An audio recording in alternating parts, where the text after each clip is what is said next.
Imagine a world where cities didn't exist, where writing was unheard of, and the very idea of civilization was just a distant dream. Now, travel back 6,000 years to a lush, fertile land cradled between two mighty rivers, the Tigris and Euphrates. Here, in what we now call southern Mesopotamia, a group of people changed the course of human history forever. They were called the Sumerians, and they were the pioneers of everything we recognize as the foundation of society. From the first cities to the first written words, their story is one of innovation, struggle, and mystery. Who are these remarkable people? How did they rise to shape the world, build towering temples, fight epic battles, crown legendary kings, and then vanish into the shadows of time? Let's dive into their incredible journey and uncover the secrets of the Sumerians, the world's first civilization. The Sumerians emerged around 4500 BCE in a region later known as Sumer, located in what is now southern Iraq. Their origins remain a puzzle to historians and archaeologists. No one can say for certain where they came from. Their language was unique, unlike the Semitic or Indo-European languages spoken in nearby areas. Some experts believe they were native to this region, while others think they might have migrated from the east, possibly from the Iranian plateau, or even farther afield. Wherever they came from, one thing is clear: the Sumerians were different, and that difference became their greatest strength. They settled in the alluvial plains between the Tigris and Euphrates rivers, a place often called the cradle of civilization. This land was incredibly fertile but also challenging, with unpredictable floods and harsh conditions. Yet, the Sumerians adapted brilliantly. They engineered complex irrigation systems to control the floods and direct water to their fields. This mastery of nature led to abundant harvests, and with extra food came population growth. Soon they had enough resources to support specialized jobs, and before long, their settlements grew into something entirely new: cities. By around 3000 BCE, the Sumerians had created the world's first true urban centers. Cities like Uruk, Ur, Lagash, Eridu, Nippur, and Kish became hubs of organized life, trade, and spirituality. Uruk, in particular, stands out as possibly the world's first great city. At its peak, it may have been home to as many as 50,000 people, an astonishing number for that era. Imagine walking through Uruk back then. You'd see bustling markets, skilled craftsmen, and towering above it all, a massive structure called a ziggurat. This stepped pyramid was a temple dedicated to Inanna, the goddess of love and war, and it symbolized the deep connection the Sumerians felt with their gods. Each Sumerian city was its own independent city-state, governed by a ruler often called an ensi or lugal. These leaders were seen as representatives of the divine, blending political power with religious authority. The gods were at the heart of Sumerian life. Every city had its own patron deity, and the people worked tirelessly to honor them through rituals, offerings, and the construction of grand temples. Religion wasn't the only thing that defined the Sumerians. They gave humanity one of its greatest gifts: writing. Around 3200 BCE, they developed cuneiform, the earliest known writing system. At first, it was simple, used to keep track of things like grain, livestock, and trade goods. But over time, it became a tool for much more: recording stories, laws, scientific observations, and government decisions. Cuneiform was written by pressing a reed stylus into soft clay tablets, which were then dried or baked to preserve the information. These tablets became a way to pass knowledge down through generations, allowing us today to glimpse into the lives of ancient kings, merchants, priests, and scholars. From these records, we learn about some of the earliest rulers of Sumer. The Sumerian king list, a mix of history and myth, mentions figures like Etana of Kish, who was said to have ascended to heaven and ruled for 1500 years.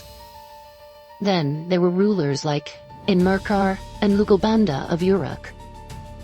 But the most famous of all is Gilgamesh, the semi-divine king of Uruk. His adventures are captured in the Epic of Gilgamesh, the oldest known piece of literature in the world. This epic tells of friendship, bravery, loss, and the search for eternal life, universal themes that still resonate with us today. The Sumerians weren't a unified empire. Their city-states often competed with each other, forming alliances, making deals, and sometimes going to war. These struggles for power shaped much of their history. For example, the cities of Lagash and Umma fought for generations over land boundaries. Despite these conflicts, the Sumerians were incredible innovators. They invented the wheel, not just for carts, but also for making pottery. They created a number system based on 60, which still influences how we measure time and angles. Think of 60 seconds in a minute, or 360 degrees in a circle. They built paved streets, monumental temples, and schools where scribes learned to read and write. Their priests studied the stars, laying the foundation for both astrology and astronomy. Their economy was advanced for the time, with temples acting as centers for distributing goods, long-distance trade routes stretching far and wide, and skilled workers crafting items from metal, textiles, and ceramics. Sumerian religion and mythology were rich and complex, shaping how they saw the world.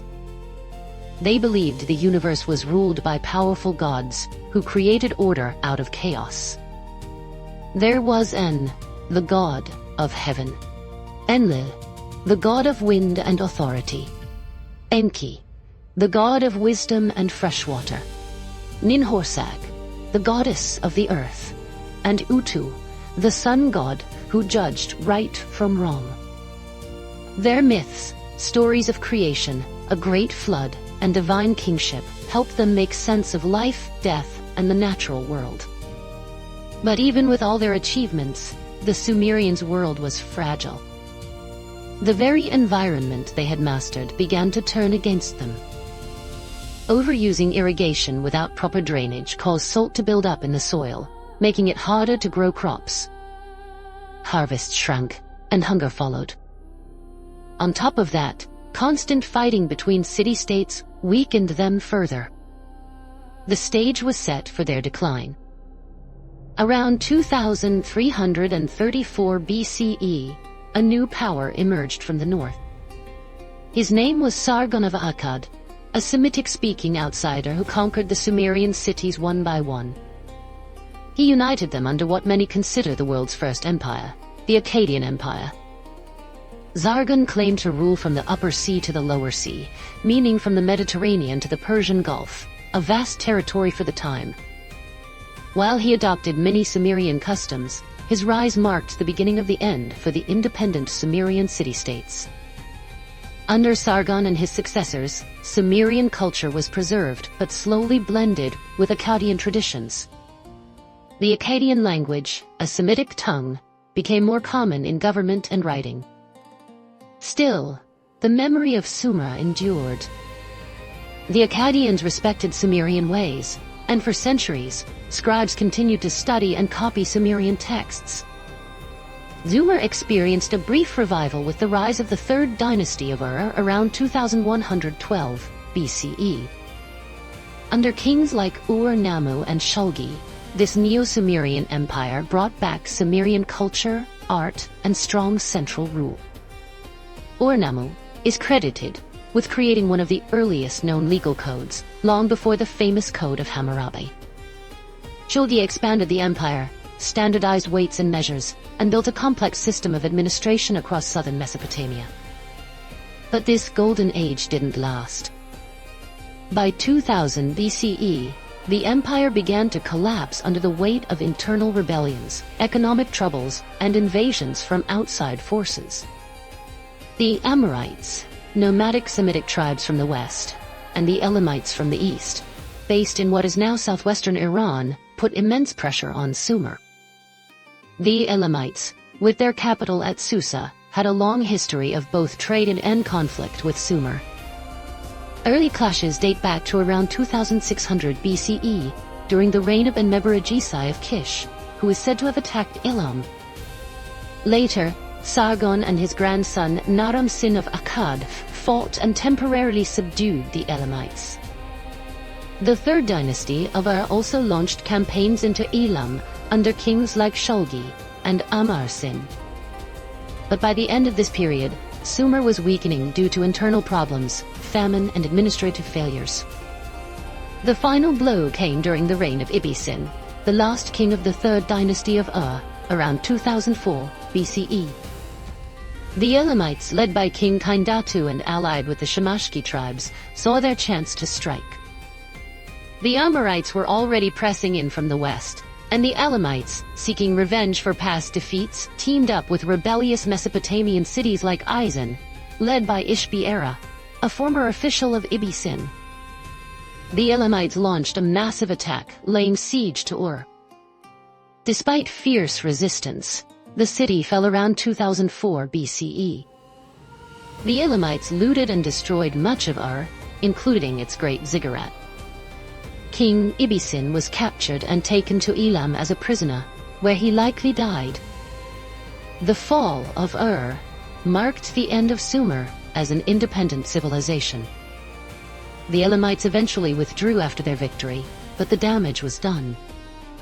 One by one, the great Sumerian cities crumbled. Temples were abandoned or destroyed, and the use of writing declined. Sumer as a unique cultural force faded into the pages of history.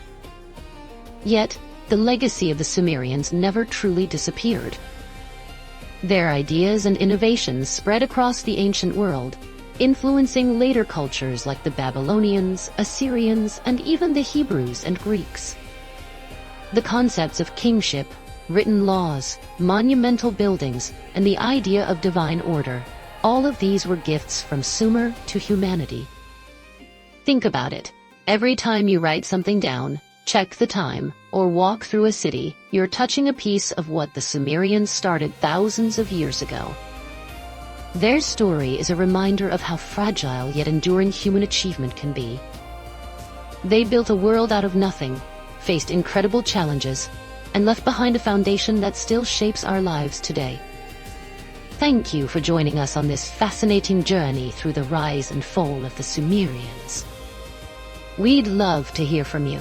Drop a comment below sharing what you found most interesting about this ancient civilization, or any facts you'd like to add. If you enjoyed this video, don't forget to give it a like and subscribe to our channel so you never miss another dive into the wonders of the past. Let's keep exploring history together.